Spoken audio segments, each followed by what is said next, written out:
স্ত্রীর সাথে খাবার খেয়ে একজন লোক নিশ্চিত মৃত্যু থেকে বেঁচে গেল। কিন্তু কিভাবে? একজন লোক শুক্রবারে মসজিদে গেছে নামাজ পড়তে। হুজুর জুমার বয়ানে বললেন, স্বামী স্ত্রী একসাথে খাবার খেলে সংসারে শান্তি আসে, আয় রুজিতে বরকত হয়, এমনকি নিশ্চিত মৃত্যু থেকেও বেঁচে যেতে পারে। একজন ব্যক্তি এই কথা শুনে মনে মনে ভাবলো, আমার বিয়ে হয়েছে আজ 5 বছর, কোনোদিনও স্ত্রী আর আমি একসাথে খাবার খাইনি। একসাথে খাবার খাওয়ার এত ফজিলত, আজকে বাড়ি গিয়েই একসাথে খাবার খাবো, দেখবো হুজুরের কথা সত্য কিনা।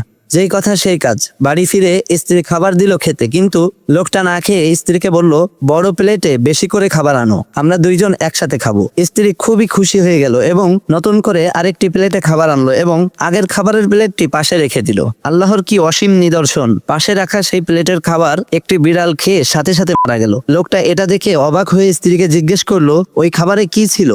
স্ত্রী বলল, বিয়ের পর থেকেই একসাথে খেতে ইচ্ছে হয় আমার, কিন্তু আপনি কখনোই একসাথে খাবার খেতে রাজি হননি, তাই আজ খাবারে মিশিয়ে দিয়েছিলাম। আপনি আজ একা একা খাবার খেলে আপনার অবস্থাও ওই বিড়ালের মতোই হতো। লোকটা মাথায় হাত দিয়ে বলল, সর্বনাশ, হুজুরের কথা দেখে মিলে গেল।